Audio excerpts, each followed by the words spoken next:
goes, Tate, can you please explain exactly how to get over a breakup? I just went through a major breakup and you have never explicitly spoken about the topic. Sure, I'll talk about it. First things first is that going through a breakup sucks.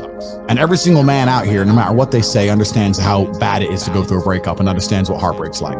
It's difficult, it's not easy.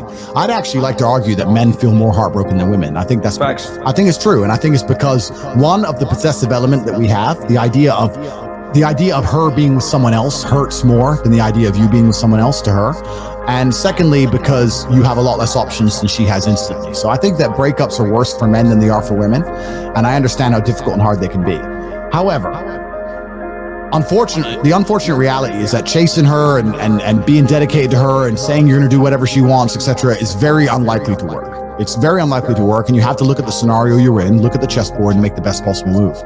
When you're heartbroken, when you're truly heartbroken, you can't even sleep, and your mind is constantly preoccupied. And instead of seeing that as a negative, what you need to do is use that as a source of unlimited power. If I was truly heartbroken today, let's imagine, and I could barely sleep, I'd be in better shape than I've ever been. I'd train like a fucking animal. You have to just take the energy inside of you. Energy cannot be destroyed. It can only be converted, whether it's heat into light or momentum into friction or however you want to put it, right? Energy cannot be destroyed. It can only be converted from one form to another. And you have to look at that and understand that the sadness inside of you is energy. You can't destroy it, but you can convert it into something else which is constructive. And you just have to suck it up, buttercup, and get over it. And there's no other way to do it. And obviously having an abundance of women makes that easier. But I wouldn't even put it that way. I'd say if you were with a woman and you lost her and you're now lonely and she's going to be moving on and you're absolutely not heartbroken and you're destroyed inside, I understand how difficult that is. But now you have genuine sadness inside of you, which is unlimited motivation for you to become a fucking beast, become an animal. And by the time you're finished becoming an animal, you won't care anymore. So if you really want to cure yourself, you can just say, I'm going to get a six-pack and I'm going to get bigger arms. And by the time my arms are this size and I have a six-pack, then I'm going to think about that bitch. And you'll realize you don't give a shit about her anymore. That's just the way the world works. What do you have to say with respect to guys who think that they should just exit the game and be done with this whole thing? And like they want to go their own way, and for whatever that means to those guys? Well, it's a defeatist attitude, which is firstly, it's the most feminine beta thing you can have in anything. It doesn't have to be about women. Having a defeatist attitude towards life is already probably why you ended up where you've ended up. Because if you were too much of a man to quit, you probably wouldn't be there to begin with. And that's not just about women, it's about anything. It's about fighting, it's about money, it's about anything. A defeatist attitude is never the right way. Secondly, you can always win the game. You can win the game because, yeah, hypergamy may be true and girls value certain things, but like I just said, I have guys who are bigger, stronger, richer than me messaging my girl. She doesn't leave because I am her man. And that's down to conditioning. And you can condition females to be that way. And yeah, you need to have multiple females. And yeah, you need to find a good one. And yeah, you need to have options. But you can definitely win this game. Any man can win this game. But you have to be prepared to go through, especially for some of the softer guys, a degree of heartbreak. So me and Tristan always laugh. We say, we go through a breakup a week. And that's literally true. Guys talk about their breakup. I go through a breakup a week. I lose a girl a week. And it's at the point now where it's just like, whatever. Go. I don't care anymore at all. But for most dudes, because they haven't got the kind of sexual access I have, you're gonna have to be prepared to lose the girl because she wants to go Vegas. You're gonna have to be prepared to sit there and miss her and not message her. You have to be a man about it. You just have to stop being a pussy. If you stick to the rules of the game as a man, you can absolutely win. Nearly any man can. I'm not saying you're gonna have a beauty queen, but you'll have something that's loyal to you. She may be a fucking 5 in my book, but she's a 9 to you. So who gives a shit? You know, you're happy, whatever. The point is, but you have to be man enough about it. Most of the guys, MGTOW and betas, all they're trying to do is just alleviate heartache. They're such cowards. They're afraid of feeling sorry. Oh, they're afraid of missing her. I had one guy who messaged me and he's like, oh, I don't know what to do. I really miss my girl. I was like, why'd you split up? Oh, she was talking to these guys. It's like, why do you miss her? Oh, but you know, because she was my only girl. I was like, well, what you need to do is you don't need, he goes, and he wanted her back. I said, you don't want her back because you know she's a shit girlfriend because she messages other guys. You just don't want to miss her anymore. It's not about wanting her back. You're just too much of a pussy to deal with the feeling of missing her. That's what the reality of it is. Most of these guys are in love with girls and they don't even want the girl. All they do is argue with the girl. They can't stand her. She's a dickhead and she's a cheater and she's a bimbo, but they're just too much of a pussy to feel like they miss someone. It's all a huge act of cowardice. I'm afraid to feel bad. If you're not afraid of heartbreak and you stick to your guns, you're gonna have a fantastic life with females. If you're not afraid to say, sorry, not good enough for me, goodbye. and stick to it as a fucking man, you're gonna do just fine. It's that is 85% of the game.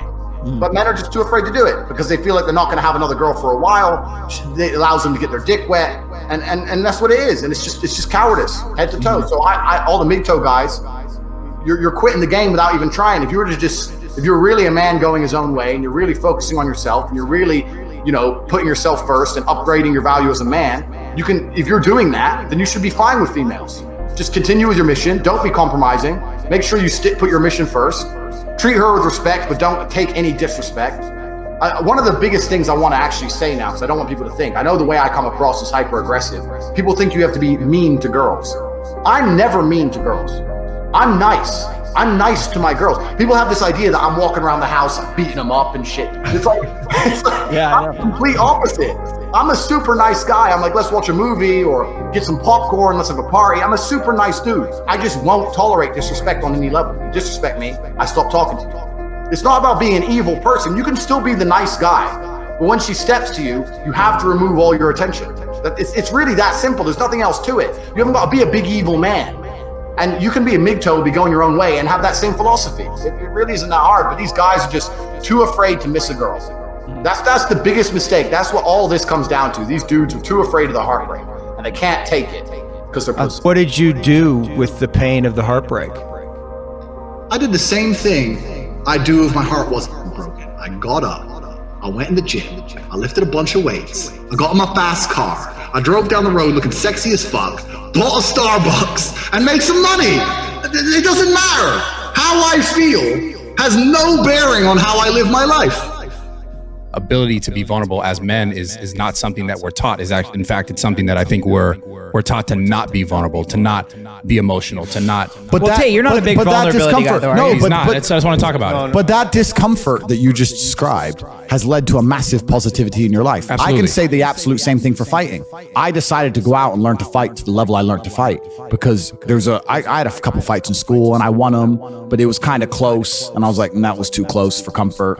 And I thought, fuck it, I'm going to go learn to fight. And it's absolutely often discomfort and trauma and bad things that will motivate you to go and do the most amazing things. Like we said earlier, you have to take the negativity and use it in a positive manner. Like we said about stress, it can go in different directions. I'll tell you right now, if you were to say to me, Andrew, you have to make double the money you're currently making, what's the number one emotion you want to feel to do it? I'd say heartbreak. Yeah. Stress? Break my heart. Break my heart. I can't sleep. I'm furious. Break my heart and I'll make a fucking $1 billion. Take all the negativity and turn it into positivity. So that trauma and all those bad things that happen to you can be very, very positive things and give you a positive aspect on life if you approach it in the right way. Most people are told when you feel sad, sit at home, be sad. It's not your fault. You've got a disease. You're depressed. Be a bitch about it. I argue the opposite. I say when you feel sad, good. Take all that energy and convert it into something that's going to be a positive force for your life. Would you say that even we're also taught to like stuff it away and not not actually think about it, not actually go through it, not actually process it. Not embrace it and feel it. You should feel all of your emotions. If I feel sad, I embrace it and I feel it. I'll tell you right now, the largest monumental jumps in my life in terms of success is when I was pissed off or sad. Yeah, I mean, bro, like I could tell you, like all the time I spent in the gym to build myself, I was using that stress, I was using that trauma to make myself better. Completely. And that's what made me who I am today. Absolutely. All the bad things that happen to you and make you feel in a bad way, some of those bad things that made me feel in a bad way were the most important energy sources for the most monumental jumps in my life. My biggest achievement. Hygiene's clearly important. She made a very good point about being funny. You have to be entertaining. That's not just about in relationships, that's in life, isn't it? People like to spend time with people who entertain them. I think the biggest mistake men make as a whole now is, I understand everything she's saying about paying attention to a woman, and that she said that about spiritual connection. Women are very emotionally driven, so you have to make her feel happy and feel good to be around you, and that's what it's about.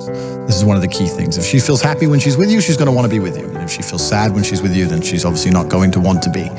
And I mean, this can translate, I could talk about this forever, but this can translate across relationships as a whole. I had a guy come to me once and say, I'm in a really bad state of mind, and every time I tell my girlfriend, she doesn't seem to care. And I was like, bro, if you're feeling depressed and all you do is talk depressive crap to your girl, she's going to leave because she doesn't want to hear it, and it makes her depressed, and everyone's depressed, and then she's going to bail.